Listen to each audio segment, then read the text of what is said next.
Horacio, ¿cómo va? ¿Cómo estás? Súper bien, no te voy a estar jodiendo con el tema típico de cómo llevar la cuarentena, porque es lo que siempre se te Gracias. pregunta. Qué Así bueno. que sí quiero aprovechar para pasar a tocar otros temas que por ahí la gente no entendía por qué pusimos el título de Gramsci Foucault. Así que voy a hacer una breve introducción para que ya despliegues vos todo tu conocimiento. Lo que lo conocemos a Agustín es como que lo hemos ido acompañando hace tiempo, desde la fundación, desde que creamos Libre en adelante. Y siempre ha sido un tema recurrente que todo el mundo quiere saber, y está bien que así sea, porque es una preocupación genuina, el progresismo, el feminismo, las agendas antinatalistas, que es un tema que muy bien él ya ha exhibido. La cuestión es que ella tiene mucho escrito, no solamente con su libro, sino con sus videos, sus artículos sobre el tema del feminismo y toda esta agenda de Soros. Para no recargarlo siempre con lo mismo, quisimos hacer algo distinto. Quisimos que él muestre otra faceta de su formación intelectual y hacer un traslado histórico en esta suerte de lucha cultural. Hacer un traslado que vaya desde Gramsci, ¿por qué le interesó tanto Gramsci? Para finalmente terminar hablando de Foucault. ¿Cómo puede ser que la derecha, una nueva derecha, o al menos aquellos espacios antiprogresistas, puedan tomar nota y aprender de estos dos intelectuales que en principio diría son una agenda de izquierda, Gramsci y Foucault claramente que tienen una agenda de izquierda, pero aportan conocimientos que nos pueden servir a nosotros, los que estamos en la vereda de frente, para llevar adelante esta cruzada. Así que, sin más, quisiera simplemente que vos empieces, Agustín, contándonos por qué te interesó siempre hablar de estos dos autores en particular, por qué llevar la lucha a estos planos. Mira, yo te diría primero que nada, bueno, gracias por elegir el tema. Eh, el, el tema quizás no sea del máximo interés de la gente en general, porque hablar sobre teóricos, sobre intelectuales, a veces da la impresión que uno estuviera perdiendo el tiempo con abstracciones, digamos, inservibles, ¿no? Hay una idea muy recurrente del hombre práctico que consiste en pensar que las ideas no tienen mayor sentido en la vida, cuando en verdad toda nuestra vida está construida en base a ideas. La diferencia en todo caso entre quienes hacen conscientes esas ideas es que por lo menos pueden decidir qué ideas van a regir su vida, y quienes piensan que simplemente son el resultado de ideas que aparecen por sí solas dentro de ellos, bueno, no podrán nunca saber el origen de sus ideas, ni siquiera pensar en alternativas, porque se van a digamos, autoengañar pensando que de alguna forma ellos son dueños de su propio pensamiento. Eso me parece importante así como para empezar, ¿no? O sea, las ideas importan, somos consecuencias de las ideas. No podemos explicar prácticamente nada si no es, entre otras cosas, con arreglo a las ideas. Hoy tendemos, lógicamente, a explicar mucho de la realidad social a partir de la tecnología, porque es lo que cambia aceleradamente, y por otra parte porque es lo evidente, ¿no? O sea, es decir, bueno, hoy salió el iPhone, no sé, 15, no sé ni cuántos iPhone hay, pero suponte, hoy salió el iPhone 15 y hoy además salió una nueva aplicación para hacer no sé qué cosa, una aplicación que te cocina. Qué bárbaro, vamos todos a comprar la aplicación que te cocina. Y hoy además, no sé, salió, digamos, un nuevo producto en el cual ves la televisión en forma de holograma, y entonces, claro, tenés una constatación directa, aparte consumible, directamente consumible, de aquello que representa una evolución material, una evolución técnica y tecnológica. Entonces la gente, digamos, se engaña pensando de que, bueno, toda la realidad se puede explicar a partir de esa evolución que se daría en el mundo de lo tecnológico. Sin ir más lejos, el marxismo en alguna forma, sobre todo el marxismo más vulgar, se basaba en la idea de que las modificaciones técnico-estructurales económicas, digamos, pueden por sí mismas explicar absolutamente todo lo que se da en el plano de las ideas, ¿no? De eso vamos a poder hablar un poco ahora, luego de que haga esta introducción tan poco ordenada. Digamos que yo siempre he tratado de ver la otra parte de la ecuación, que es la parte que no se mira, que es, bueno, pero atrás de todo esto que estamos consumiendo, no hay ideas. Atrás de, la forma de organizar políticamente a los países de Occidente, no hay ideas. atrás de los distintos esquemas morales que adoptamos, insisto, algunos los adoptamos afortunadamente de forma consciente y por lo tanto somos libres, y hay otros que, yo diría, la mayoría adoptan como esponjas que absorben cualquier basura que está dando vuelta y se piensan libres y se piensan, digamos, autodeterminados, pero en verdad están absorbiendo porquerías que otros han pensado y que ellos no tienen ni la más remota idea de dónde viene lo que están diciendo, ¿no? Digamos que es, yo te diría, el 99% de la gente más o menos. Entonces, de alguna forma yo he encontrado que es liberador estudiar las ideas, que no solamente tiene una función, digamos, práctica, a pesar de que sea algo abstracto, no solamente tiene la función práctica de poder explicar un montón de sucesos prácticos que se han dado en la historia y que se están dando hoy en día y que se dan en función de ideas. Por ejemplo, el transhumanismo del cual habla Miklos Lukács, por ejemplo. Bueno, digo, hay toda una germinación que hoy se está dando en un marco ideológico. El feminismo, no hay un marco ideológico que ha, digamos, impulsado por lo menos todo eso.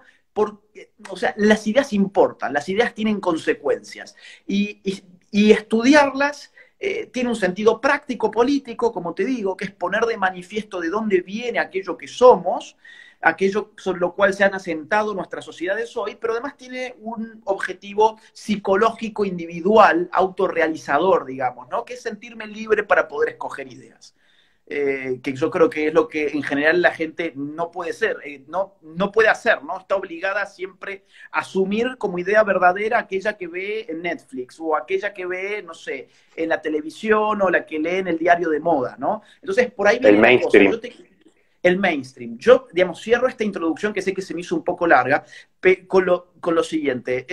Yo no he estudiado, a ver, yo he estudiado mucho a Gramsci, a Foucault lo estoy estudiando ahora. O sea, no es que toda mi vida yo he estudiado a Gramsci y a Foucault. No, yo he estudiado sobre todo, digamos, a Gramsci, bastante, digamos, de la Escuela de Frankfurt, que es una cosa enorme, Escuela de Frankfurt, entonces he estudiado algunas cosas, y ahora estoy estudiando Foucault. Luego, si querés, te digo por qué me interesaba en Foucault.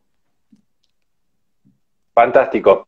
En este sentido les cuento una breve, digamos, una breve intimidad de que tuvo la Fundación Libre en sus comienzos, pero mucho antes que tuviese este auge del marxismo cultural, mucho antes de todo esto, Agustín, cuando nosotros los conocimos, estamos hablando de una época de los cacerolazos en Argentina, muchos de los que son argentinos conocerán esa etapa, que es cuando nos conocimos con Jerónimo, con Eric, con todo el resto de los chicos de la Fundación. 2013, ya en ese momento, exactamente, 2013, 2014, ya cuando teníamos los primeros ensayos de la Fundación, ya ahí en esa etapa, Agustín ya se mostraba preocupado por el plano cultural, porque él entendía que había un problema de trasfondo que iba mucho más allá del cambio de color político. Y decimos, bueno, puede caer el kirchnerismo tarde o temprano, como cualquier gobierno de populistas, pero las ideas van a quedar, y acá hay una cuestión cultural de fondo. Así que en este sentido, nos gustaría básicamente es, ¿qué rescatarías vos, o qué admirás, o qué podés traspolar de Gramsci para la lucha de los espacios de derecha actualmente? ¿Qué gran enseñanza te ha dejado Gramsci a vos y que vos nos podrías dejar a nosotros el día de hoy? Mira, a ver, esto amerita, creo que, una respuesta también un poquito larga, pero a mí no me gustan las entrevistas y los diálogos que no permiten, ¿viste? O sea, como esa lógica de programa de televisión que tenés que responder en 30 segundos, odio eso. Entonces, me voy a permitir hacer una respuesta como la introducción, que fue bastante larga. Déjame un par de minutos porque es una pregunta, digamos, que amerita algunas aclaraciones. Y sé aparte que a vos también hablas en estos términos y te gustan también, digamos, poder pensar tranquilo y no estar con la lógica de tengo que responder en 20 segundos. A ver, ¿quién es Antonio Gramsci para la gente que está del otro lado? Porque no necesariamente tenés que conocer a Antonio Gramsci, ¿no? O sea, nosotros lo venimos estudiando, sí, hace mucho. En la Fundación Libre estamos preocupados sobre todo por la batalla cultural y de hecho fundamos la Fundación Libre por la batalla cultural, entre otras cosas desencantados con la supuesta batalla cultural que otras ONGs y think tanks cordobeses estaban dando, donde su batalla cultural en definitiva era una batalla más por la economía. No había realmente un planteo de la... Y las medialunas. Y, viste, si vos vas a gente que te habla sobre batalla cultural y no sabe lo que es la cultura, por empezar, y yo, digamos, digo, acá hay que armar algo nuevo y hay que formarse de otra manera. Porque vos decís, bueno, ¿y qué es una batalla cultural? Bueno, es enseñarle a la gente que tiene que producir con el sudor de su frente y que el Estado te roba con los impuestos. Bueno, sí, muy bien, pero eso es todo. O sea, la cultura es simplemente, digamos, trabajo. Ojo, si es trabajo, y ojo, la batalla cultural tiene una arista económica, pero no podemos reducir la batalla cultural a una cuestión de gráficos de barra o de plantillas de Excel, cuando al frente tenés a la izquierda estudiando incluso musicología, como el caso, por ejemplo, de Teodor Adorno de la Escuela de Frankfurt. Ahora bien, ¿quién es Gramsci? Antonio Gramsci fue un italiano, líder del Partido Comunista Italiano. Líder militante, pero aparte un intelectual. Lo curioso de la izquierda, y lo que yo admiro muchísimo, es que sus líderes políticos han sido al mismo tiempo líderes intelectuales, ¿no? No era simplemente o es un agitador, una especie de Nicolás del Caño, que es un bruto a pedal, o, digamos, un intelectual desarraigado, descomprometido. No, estos tipos, en general, digo, eran militantes. Marx, por ejemplo. Marx... escribía sus grandes obras como la ideología alemana, como la Sagrada Familia, como el Capital, bueno, tantas obras, pero además te hacía un manifiesto para el Partido Comunista de los Trabajadores, ¿no? Entonces vos decías, bueno, el tipo además está agitando. Lenin, otro gran teórico del marxismo clásico, digamos, que, bueno, él protagonizó digamos, lucha revolucionaria. ¿Y qué lucha revolucionaria? La de Rusia. O Stalin, incluso el propio Stalin, o sea, él también escribía, el Che Guevara, digamos, uno después puede juzgar la calidad de sus escritos, que Nicolás Márquez lo ha hecho muy bien. Pero el tipo no solamente, digamos, bajaba del monte con una metralla a cagarse a tiros, digamos, ¿no? Para hacer la revolución, Ahí te sino hago que un además el paréntesis. tipo escribía. Sí, Hay que decirme hacer una acotación, nada más por el gusto de interrumpirte.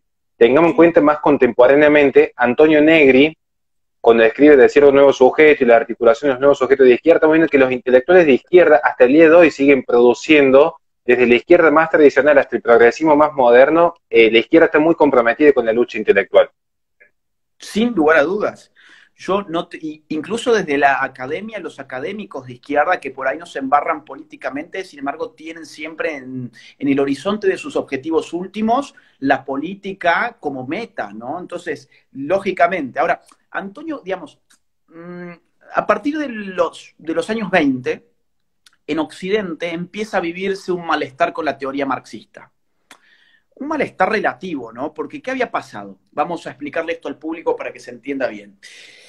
Marx tenía una idea de la revolución que respondía a una idea de la sociedad. Vos para decir cómo hacer una revolución ¿qué significa? Vamos por lo básico. Una revolución es el cambio radical y estable en el tiempo de un orden social.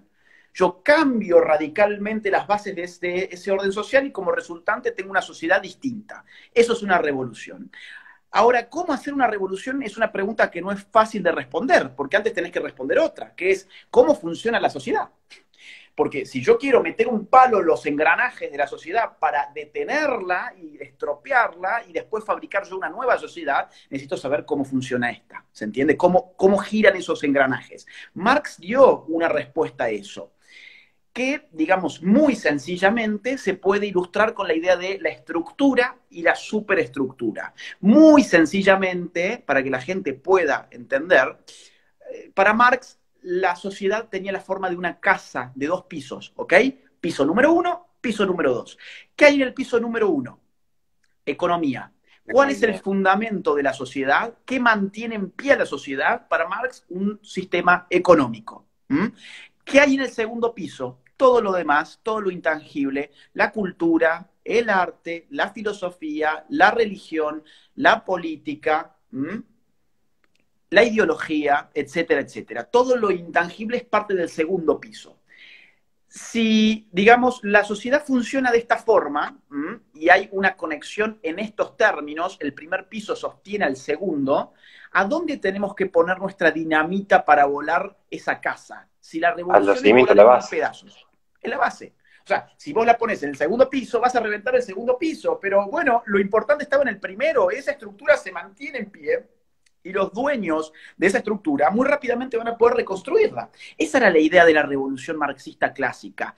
Para hacer una revolución, necesitas modificar el sistema económico. ¿Quiénes van a poder hacer esa revolución? Aquellos que están oprimidos por este sistema económico.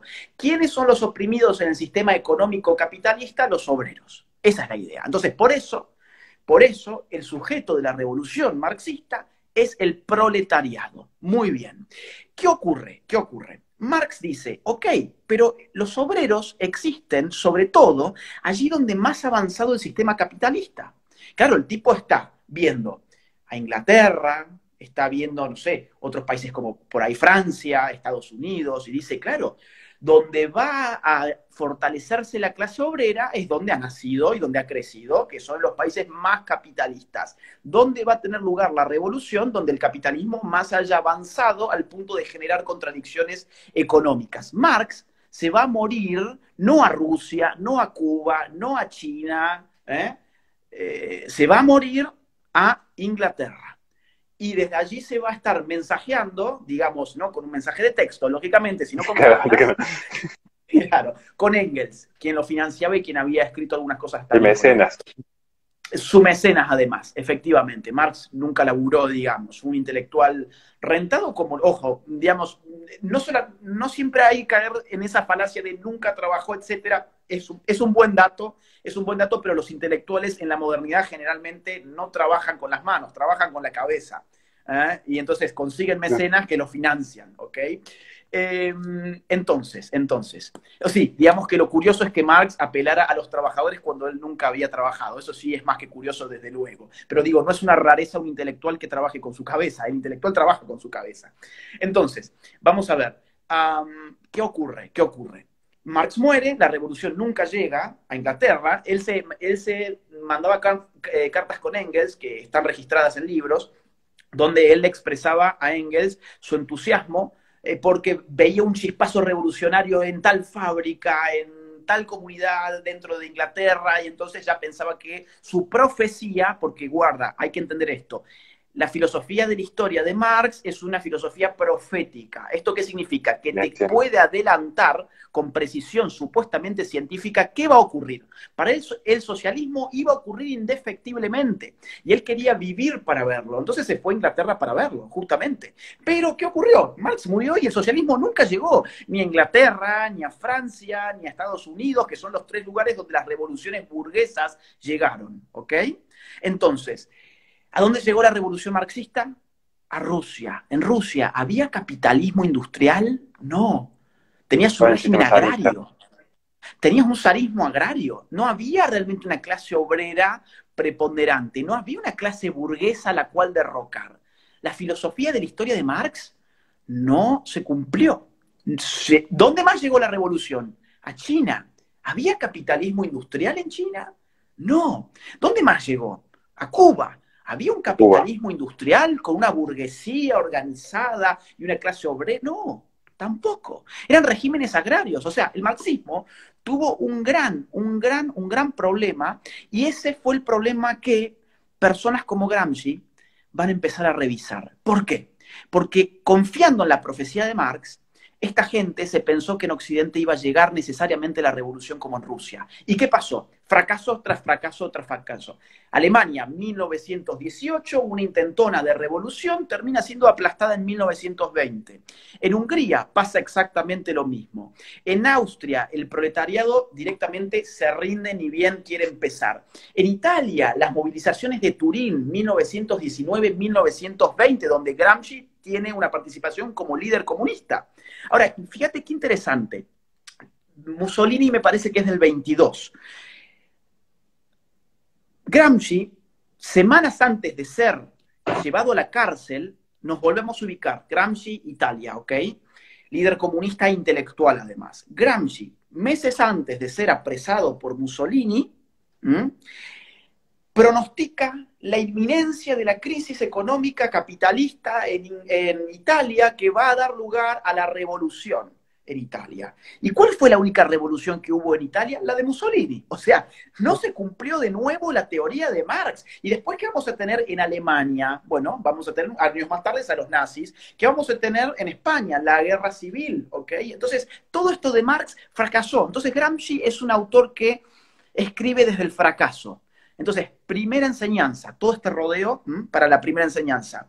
Es posible escribir desde el fracaso y generar, sin embargo, un cambio político importante. ¿Ah? O sea, nosotros de alguna forma escribimos desde el fracaso. Nosotros estamos siempre tratando de hacer una contrahegemonía, estamos haciendo una guerra de guerrillas, digamos, intelectual, sin medios, con lo que podemos. Somos personas que escriben desde el fracaso. Gramsci escribió desde el fracaso y legó toda una estrategia política que él nunca vio consumarse, pero que está en gran parte en la base de los éxitos de la izquierda. Ahora, ¿en qué consistió? Gramsci va preso entre el año 1926 y el año 1935. Lo más jugoso de su obra lo lleva a cabo desde la cárcel, que son sus cuadernos de la cárcel. Entonces, ¿qué hizo Gramsci? Y esto te lo digo en 2 palabras para no hacerlo más largo y si vos querés profundizo, porque creo que puede ser importante. Gramsci, por un lado, desarma la metáfora de la casa, ¿sí? Esta idea de que hay una cuestión mecánica entre el primer piso y el segundo piso y que entonces hay que reventar el primer piso. Gramsci básicamente dice, no, el primer piso lógicamente es importantísimo, somos materialistas, el marxismo es materialista. Ahora, guarda, las ideologías son muy importantes también. Es más, ya no hablemos más de arquitectura en términos de 2 pisos, estructura y superestructura, o piso 1, piso 2, como yo lo he llamado acá. Hablemos de bloque histórico, y el bloque histórico es una sola cosa, donde está, digamos, mezclado, ¿no? En el cemento están mezclados varios químicos que dan lugar a ese bloque. Bueno, en el bloque histórico, dice Gramsci, está mezclado, digamos, tanto los factores productivos, tecnológicos, económicos, como los factores ideológicos. Tanto así que los factores ideológicos de Occidente han sido los que no han permitido hacer la revolución como en Rusia. Acá el cristianismo, por ejemplo, ha frenado la revolución, aquí ha frenado la revolución, la filosofía occidental en general, la cultura occidental en general. Entonces, una revolución no puede ser solamente económica, una revolución también tiene que tener una pata cultural, y en esa revolución cultural los intelectuales, y Gramsci empieza a hablar muy fuertemente y con mucha importancia sobre los intelectuales y su rol, tienen una función hegemónica. Ese es el segundo punto que va a introducir Gramsci. O sea, segundo punto que yo te diría que para una nueva derecha sirve de Gramsci: barrer el economicismo, que es lo que te dije hace un rato. A mí lo que no me gusta es cuando se dice batalla cultural y en definitiva me estás dando teorías económicas, que son parte, en todo caso, de una dimensión existencial de la vida en sociedad, pero la cultura es algo mucho más amplio. Gramsci viene a decir eso, ¿no? La cultura es algo mucho más amplio. Y aclaramos, porque por ahí se dicen algunas cuestiones en las redes sociales que no le queremos dar trascendencia, pero que es necesario aprovechar el espacio. No es que nosotros seamos unos estatistas conservadores que queremos imponer un régimen moral y un centralismo económico. Favorecemos la propiedad privada, la libertad de comercio, solamente que nuestra agenda no empiece y acaba únicamente en el economicismo, sino que es un poquito más amplia, que abarca otras áreas como la sociología, la antropología. La vida misma del ser humano no es solamente un fenómeno económico, es mucho más complejo. Es mucho más complejo, y yo estoy seguro que las personas que así alegremente nos acusan de no sé qué, no tienen la menor idea de estos temas. Porque si los hubieran estudiado de verdad, no podrían, digamos, decirse liberales económicos y al mismo tiempo ser funcionales a una revolución cultural como la que estamos viviendo. Yo creo que en el fondo, más que maldad, bueno, puede haber también maldad y envidia y resentimiento, pero también, digamos, hay mucha ignorancia, ¿no? Yo he visto, no voy a dar nombres porque no me interesa entrar en estas cosas, pero yo he visto gente que cita cosas de Gramsci que no existen. Por ejemplo, citas de Gramsci que no existen, las he visto citadas muchas veces en libros liberales, y yo digo, bueno, vamos, estudien a Gramsci porque, o no hablen de él, no es obligación estudiar a Gramsci, claro, pero digo, es bueno estudiar de lo que uno quiere hablar, ¿no? Entonces, a ver, te digo el tercer punto de Gramsci que me parece a mí importante. Hegemonía. Te dije, los intelectuales tienen una función en la hegemonía. La hegemonía ya era una palabra que se venía utilizando con Plejánov, con Lenin, la Segunda Internacional, la Tercera Internacional, pero Gramsci le va a dar un giro más. ¿Qué es la hegemonía? Digamos, la hegemonía es el concepto que usa Gramsci para tratar de explicar dos cosas. Cómo se articulan políticamente grupos sociales distintos. Claro, Gramsci tiene un gran problema, que es, quiere una revolución en Italia, pero Italia está partida al medio. Tenés el norte industrial y el sur agrario. Hay clases sociales distintas, obreros en el norte y campesinos en el sur. Tiene una cosmovisión distinta, tiene una cultura distinta, tiene una forma de ver la política distinta, la religión los penetra de forma distinta. Una religión. Exacto. Eso, la religión, quiero tocar ese tema que es clave, de paso si puedes profundizar vos, porque yo recuerdo que hace poco tuve que escribir sobre Gramsci en un artículo, en realidad para un capítulo de mi libro, y el tema de la religión es trascendental, especialmente en la Iglesia de Roma, por el contexto sociológico que se vive. No sé si puedes profundizar en el tema de hegemonía y fe en ese aspecto. Bueno, es que, a ver, la hegemonía, como te digo, vos interrumpí todo lo que vos consideres que hay que interrumpir, porque capaz yo me voy un poco por las ramas a veces. Mira, sí, la hegemonía, te voy a dar, digamos, los dos grandes significados de Gramsci y los voy a vincular con la parte de la fe. Por un lado, ¿cómo se articulan grupos sociales que no son idénticos?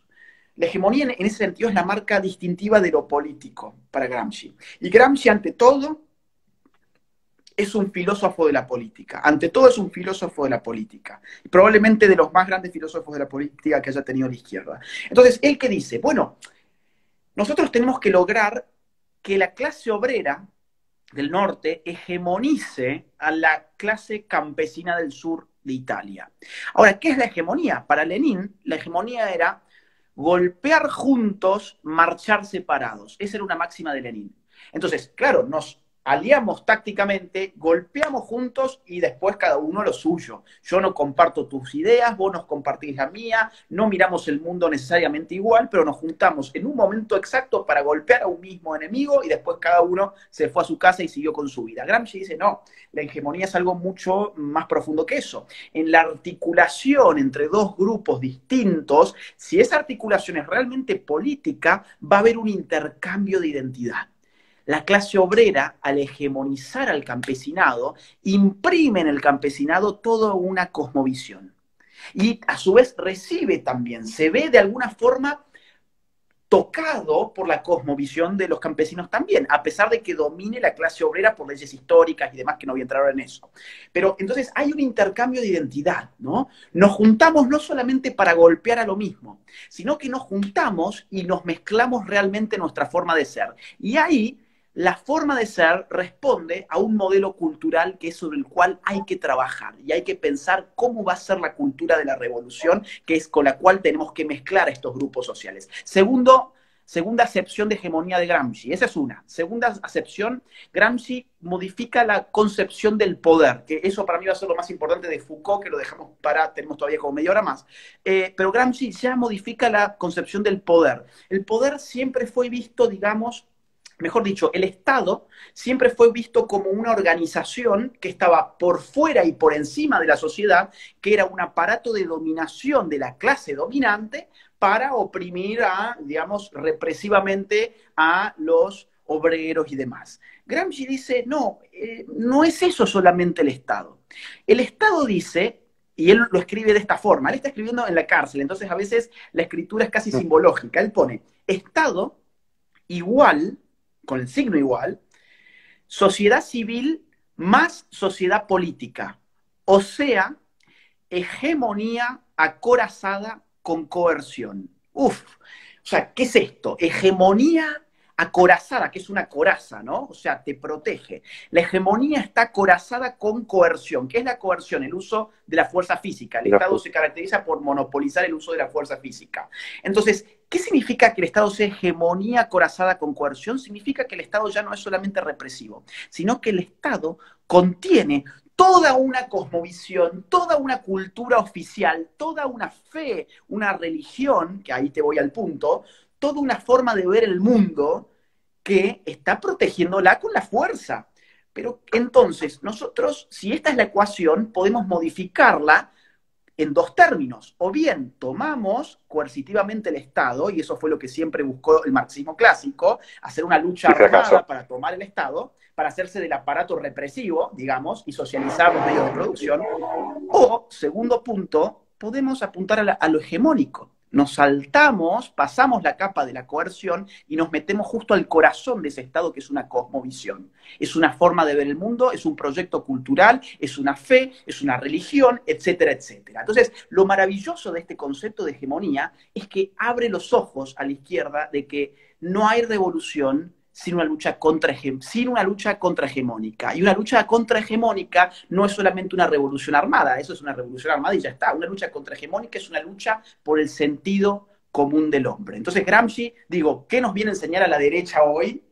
Bueno, cómo se hace una batalla cultural, cómo se deja de lado el economicismo y cómo se empieza a considerar nuevamente la importancia de las ideas, de la religión, de los símbolos, de los ritos, de las, digamos, de los signos, de las costumbres, de las tradiciones, de todo lo que hace a lo intangible de la vida social.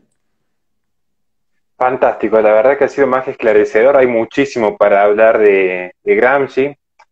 Yo creo que en algún momento Agustín debería dar un curso online sobre Gramsci, sería un seminario más que un curso, porque es largo realmente, y estudiar los cuadernos es complicado. Yo siempre recomiendo un libro en particular, porque tiene que estar muy sistematizado. Si uno no es un intelectual como Agustín, está muy complicado y puede incluso hasta sacar interpretaciones totalmente erradas.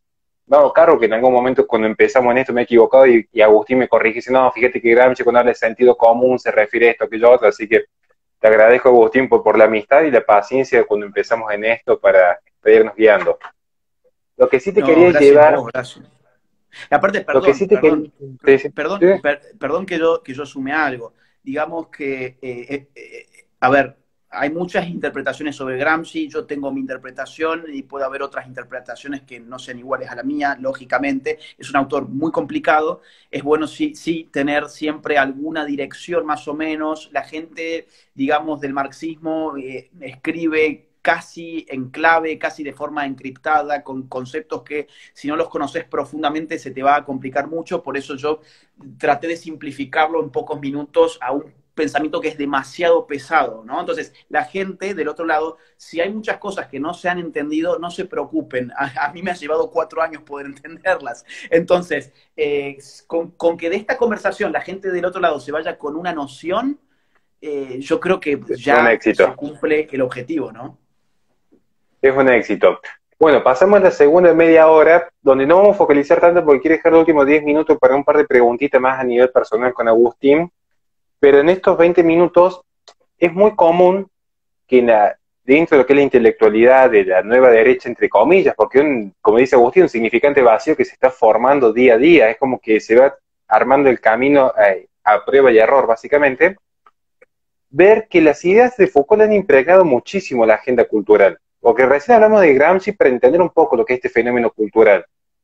Pero vemos también que estas ideas de poder, de que estas cuestiones del opresor oprimido ya no se aplican solamente al burgués con el empresario. Hay una nueva forma de entender las luchas a través del racismo, el feminismo, el ecologismo, el indigenismo. Pero paulatinamente, para no volver a tocar estos temas que se pueden explicar de Gramsci, también hay una agenda que toca un poco la cuestión del biopoder, el poder del Estado sobre la persona y los cuerpos, y qué mejor que Foucault. Yo sé que te estás introduciendo en sus estudios, por eso tampoco pretendemos que nos des una visión acabada en este momento, pero básicamente, ¿cómo nos podrías vos al menos orientar en este pasaje que ha tenido, entre comillas, la izquierda, de un Gramsci que seguía siendo un marxista tradicionalista, nomás que entendió la lucha de otra forma, a un Foucault que en algunos momentos, como tantos otros de la Escuela de Frankfurt, no estoy diciendo que Foucault sea de la Escuela de Frankfurt, queda claro, como tantos otros intelectuales más contemporáneos, tiene esta cuestión de ataco el capitalismo, ataco la sociedad occidental, pero me desprendo por completo de ese viejo marxismo tradicional. Es como que se dice, no, yo no puedo estar vinculado a Marx porque yo lo rechazo, pero al mismo tiempo ataco la sociedad occidental. Por eso te quería llevar a ese plano de cómo entienden las nuevas relaciones de poder. Bueno, mira, efectivamente Foucault, digamos, a mi juicio es una de las figuras más importantes de la nueva izquierda. Yo creo que la nueva izquierda tiene su primera figura en Gramsci, en orden cronológico. Gramsci muere en el año 35, si mal no recuerdo. En el medio tenés una serie de autores muy importantes, la mayoría de la escuela de Frankfurt, pero yo creo que el punto de llegada de esa nueva izquierda va hasta Foucault. Por eso el título que vos le pusiste, que no lo hablamos incluso, vos me lo mandaste y No. dije, qué bueno que está el título, porque efectivamente, o sea, de Gramsci a Foucault. Ahora, ¿qué hay en el medio? Y en el medio la verdad es que no tenemos tiempo ahora para hablarlo, salvo un personaje que yo creo que puede ser un buen puente para poder explicar Foucault, que es Althusser, Louis Althusser. Althusser también fue un francés, ¿ok?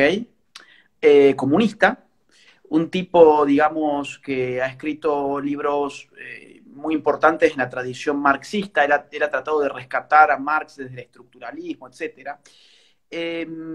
Pero él ha tomado mucho de Gramsci, por eso me parece interesante como puente.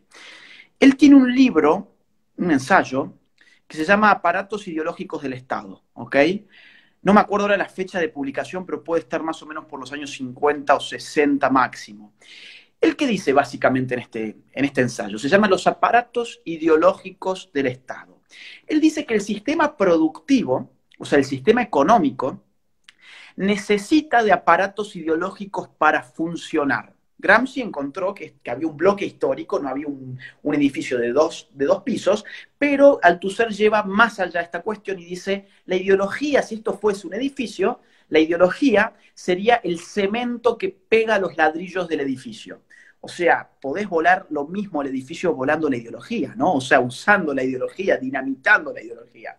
Entonces, acá él dice, bueno, la ideología necesariamente está en todas las sociedades, la ideología es lo contrario a la ciencia marxista, aún así el socialismo también tiene, aún así, digamos, las sociedades socialistas tienen una faceta ideológica, digamos, y el Estado tiene aparatos ideológicos que mantienen en marcha el sistema económico. Por ejemplo, las escuelas. Por ejemplo, los sindicatos, por ejemplo, las iglesias, ¿no? Entonces dice, acá, digamos, no es tan simple como se pensaba, y entonces él hace un puente con Gramsci. Ahora, ¿qué pasa? Foucault, de alguna manera, que Foucault escribe su etapa genealógica, que es la que más me interesa a mí, es de más o menos 1970 hasta 1978-79, más o menos. Foucault muere en el 84, ¿ok?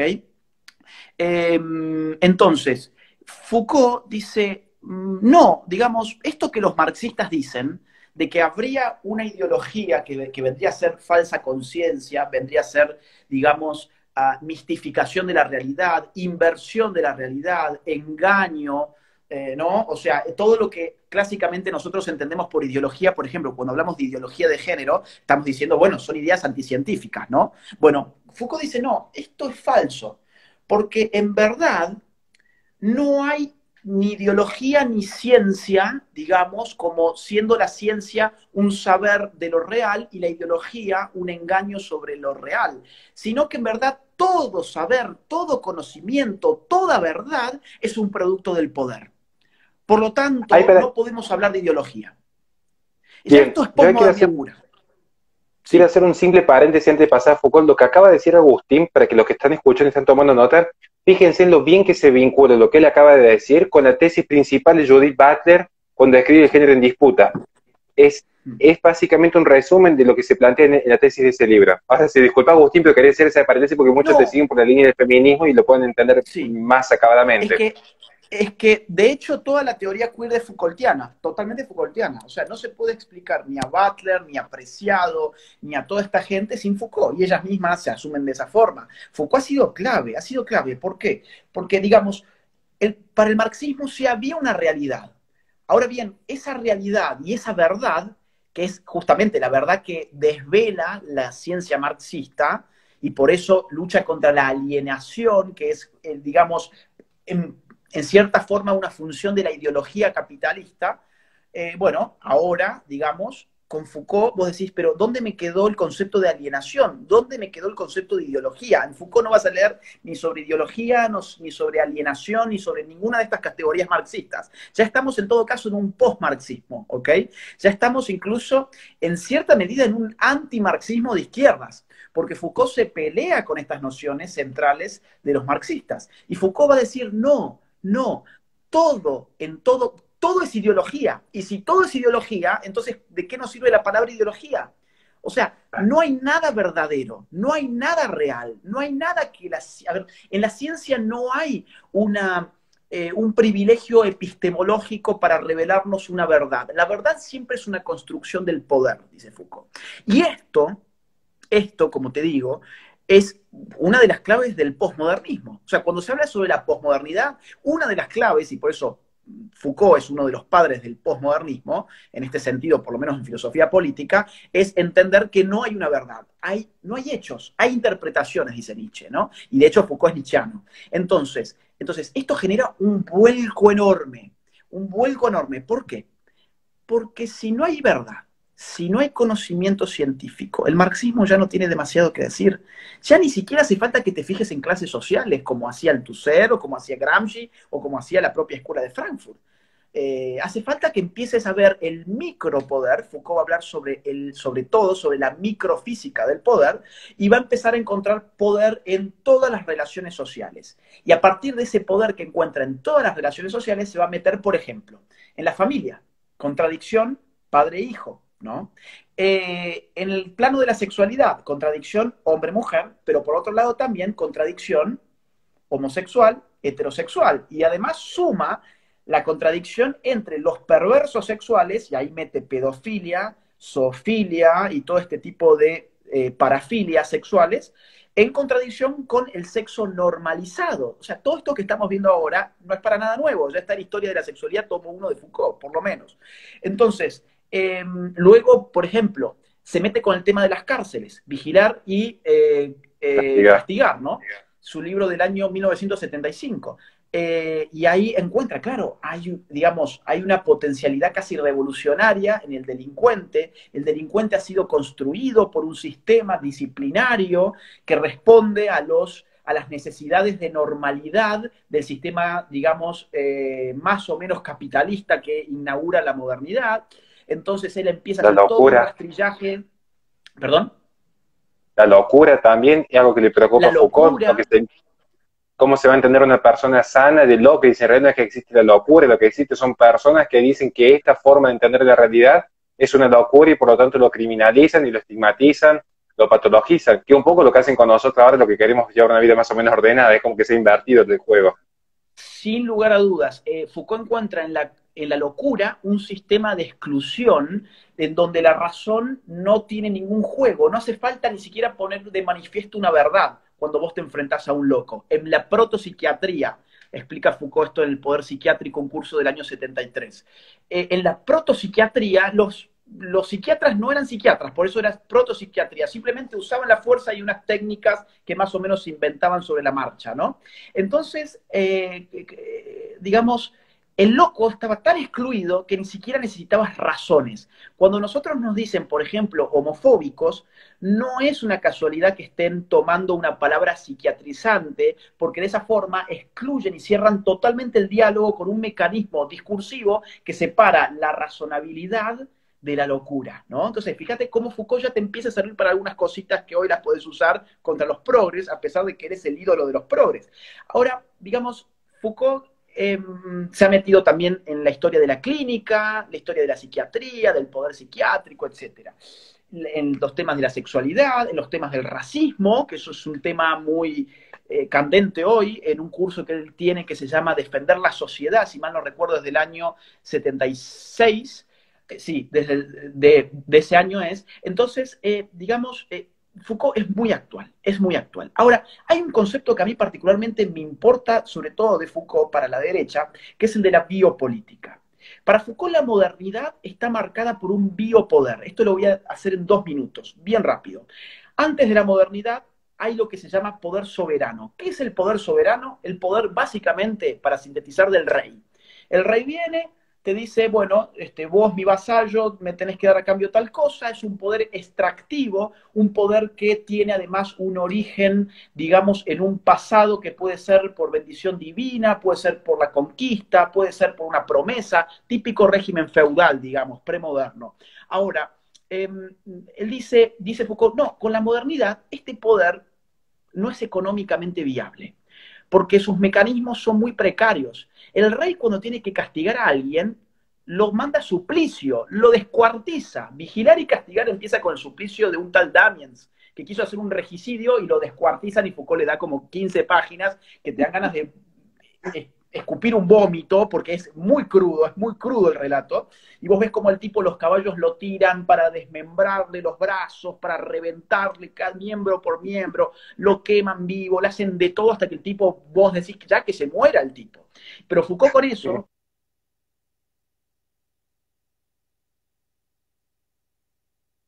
Estamos con un pequeño delay ahí justo en la conexión. Estábamos hablando de cómo se genera esta suerte de empatía discursiva de Foucault, así que apenas retomemos la conexión, se ve Perdón, que a ver. ahora ¿Hola? sí se escucha. Sí, sí, ¿Se sí. escucha bien ahí? Sí, perfecto. Ahora volvimos. No, Ok, estaba hablando de espérate, voy a cambiar. cómo Foucault logra la empatía con el lector, mostrándolo esa suerte de ensañamiento en contra de la pobre víctima. Sí, es que de hecho, digamos, eran los métodos de la época, pero tenía una razón de ser, que es como los dispositivos del Estado eran muy precarios, vos necesitabas mostrar, tenías que hacer un espectáculo público punitivo para mostrarle a la gente, oigan, no se metan ustedes digamos, a hacer crímenes ni a querer matar al rey, porque van a terminar de esta forma. Entonces, Foucault lo que ahí muestra de alguna manera es que a veces pensamos que el poder más notable, más visible, más encarnizado, más sangriento, es el poder más aplastante. Y él dice, no, justamente es al revés. El poder es tan violento porque es débil. Vos fijate qué giro que da. El poder es tan violento porque sus mecanismos son débiles. El poder en la modernidad no necesita más reventarte como al pobre Damiens en Francia en 1700 y pico, ¿ok? El poder ahora no necesita tanto doblegar tu cuerpo como optimizarlo. Y ahí va a entrar otro tipo de poder que se llaman las disciplinas, el poder disciplinario, que es propio de la modernidad, que es un biopoder, porque es un poder para optimizar el cuerpo, para hacerte productivo para el sistema, no para reventarte el cuerpo, sino para optimizarlo. Te dispone, te reticula en un espacio, en un tiempo, con normas, con ciertas funciones, ¿ok? Con todo esto. Entonces Foucault esto le llama la microfísica del poder, pero, y acá ya sí cierro con esto, que es a donde yo quiero llegar, ese biopoder tiene otra dimensión, que es macro, que es de macropoder, que es la biopolítica. Entonces tenés la versión micropolítica que Foucault le llama disciplina y la función macropolítica de ese poder moderno que se llama biopolítica, que es un poder sobre la población, no es sobre vos como individuo disponiéndote en un tiempo, en un espacio, ordenando tu cronograma, tus movimientos, tus gestos, tu educación, tu labor, no, no, no, eso es disciplina individual. Ahora, la biopolítica es un poder masivo sobre el cuerpo de la población. Y ahí este poder aparece con la estadística. Foucault siempre lo va a poner en juego con distintos saberes. A la disciplina con las ciencias humanas, la sociología, la antropología, la ciencia política, etcétera, pero a la biopolítica la va a poner en juego con la estadística. Es decir, con la estadística es el instrumento de saber de la biopolítica. Porque con esto, ¿qué medimos? La demografía, la natalidad, la mortalidad, la morbilidad, la higiene pública, todas estas variables, digamos, de población, variables agregadas típicas de las estadísticas biopolíticas, es lo que dice Foucault, ahora el Estado interviene en esto. Curiosidad, y cierro con esta curiosidad. Cuando él empieza con esto es en el año 1975, en un libro que es el primer tomo de la historia de la sexualidad y lo continúa en su curso Defender la Sociedad del año 76. En el año 74 tuviste el primer Congreso de Población de la ONU en Desde Bucarest. No Budapest. hay una sola palabra de él, no hay una sola palabra de él, ni de sus discípulos, ni de sus seguidores sobre el Congreso de Población de Bucarest de la ONU del año 74 que tenía un objetivo biopolítico evidente. Entonces, ¿cómo podemos usar a Foucault desde la nueva derecha? Yo diría, denunciando la biopolítica más evidente de nuestro tiempo, que es el del control de la población y de la natalidad fundamentalmente. A través del aborto, por ejemplo, ¿no? A través de la ideología de género, por ejemplo.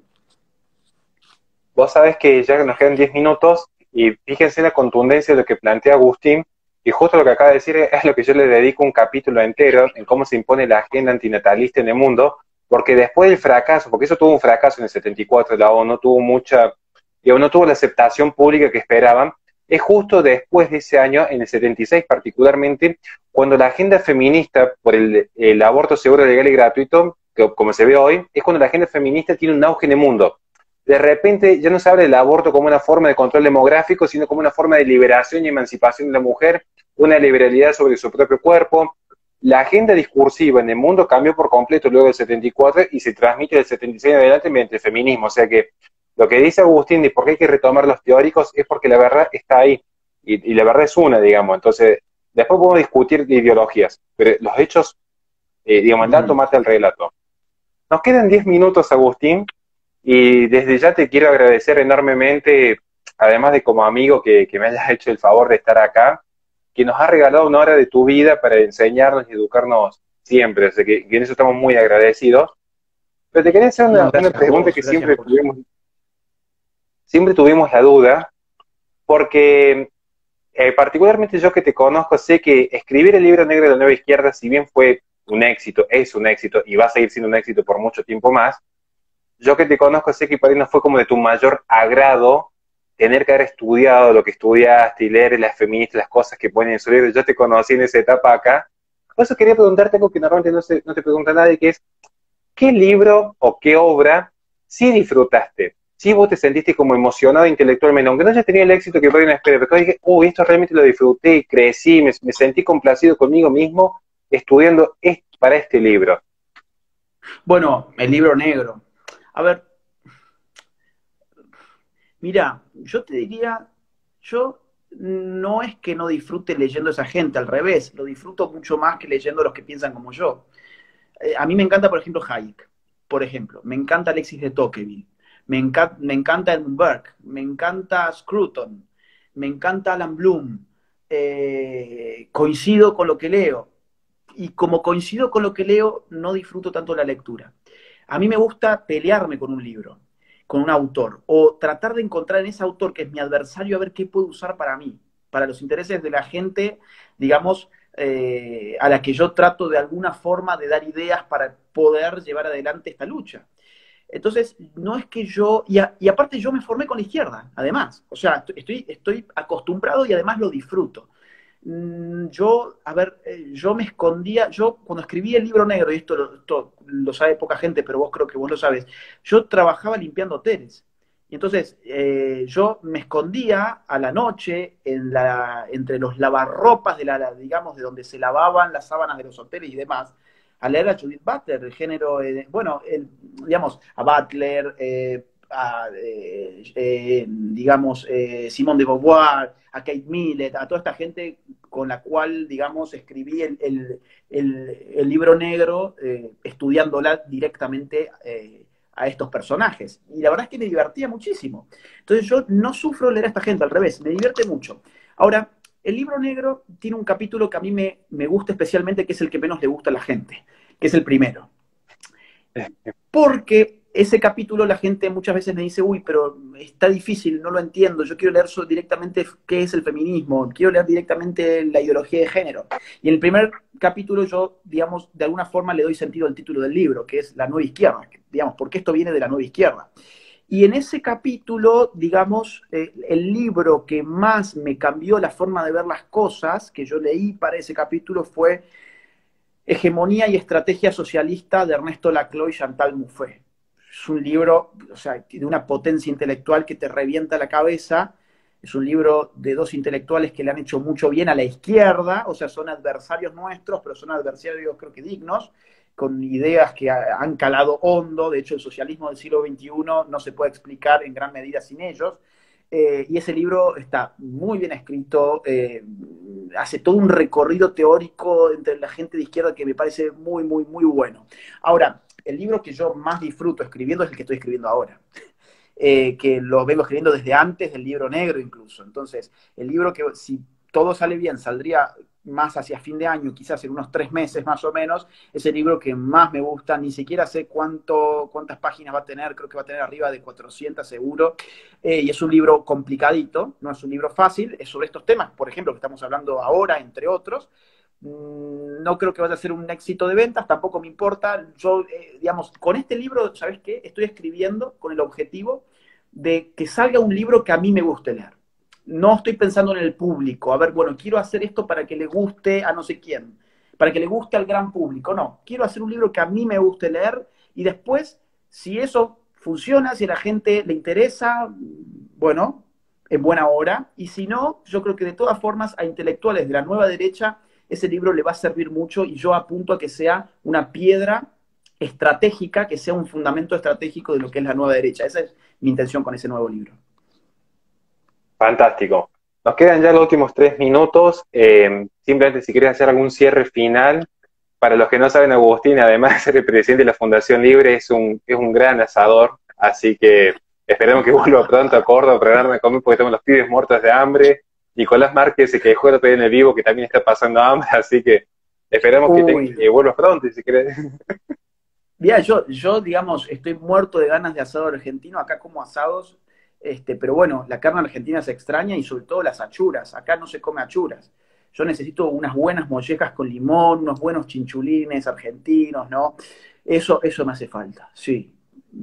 Extraño muchísimo, aparte de las reuniones de la fundación, donde nos dedicamos a tomar vino, a comer asado y hablar sobre política durante horas y horas y horas, así que extraño mucho eso, ya voy a estar por allá de nuevo y bueno, agregar, espero que no haya sido aburrido, espero que la gente No, del otro lado haya podido sacar algo de todo esto, creo que son temas muy importantes realmente. Si una nueva derecha tiene sentido hoy en día, esa nueva derecha tiene que demostrar una superioridad intelectual frente a la nueva izquierda. Y tenemos todas las posibilidades de hacerlo porque nosotros tenemos que nadar contracorriente, ellos no. Entonces ser de izquierda hoy es muy simple. Por eso es que la gente de izquierda suele ser muy bruta también.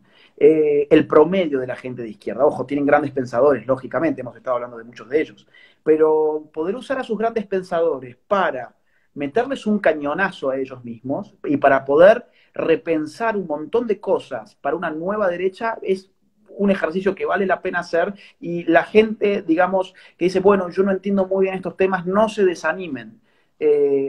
Uno nunca entiende todo y lleva mucho tiempo entender cosas y para eso hacemos lo que hacemos desde la fundación y para eso escribimos libros y para eso hacemos estos vivos. Entonces, de a poco, digamos, cuando uno va entendiendo que ver la tele es una pérdida de tiempo y estar prendido a Netflix las 24 horas es propio de más de un animal que de un ser humano, entonces ahí es cuando decís, bueno, voy a tratar de ejercitar mi intelecto al servicio de una causa política. Porque nosotros ponemos todo lo que hacemos está al servicio de una causa política. Yo sé que en tu caso es así, por eso te incluyo, pues te conozco hace muchos años, sé que todo lo que haces es al servicio de una causa política que es levantar una nueva derecha, y en mi caso es exactamente lo mismo. Y bueno, va a haber distintas estrategias. Mi propuesta es esta, un poquito he hablado sobre eso hoy con vos, así que te agradezco que hayas seleccionado un tema que a mí me gusta tanto, sin consultármelo, pero cuando vi el título dije, me encantó, vamos. Así que gracias. Y gracias somos viejos y nos conocemos y justamente queremos sacarte de hablar siempre del feminismo y estas mujeres que defecan en una iglesia o le tiran una piedra a un policía y llevarlo a un plano más abstracto, pero que nos sirve a futuro. Muchísimas gracias, Agustín. Lo que necesites, vamos a hacer desde Argentina, sabes que estamos acá para ayudarte y acompañarte en todo. Bueno, gracias Horacio y gracias a toda la gente del otro lado. Un abrazo grande, hasta la próxima. Hasta la próxima.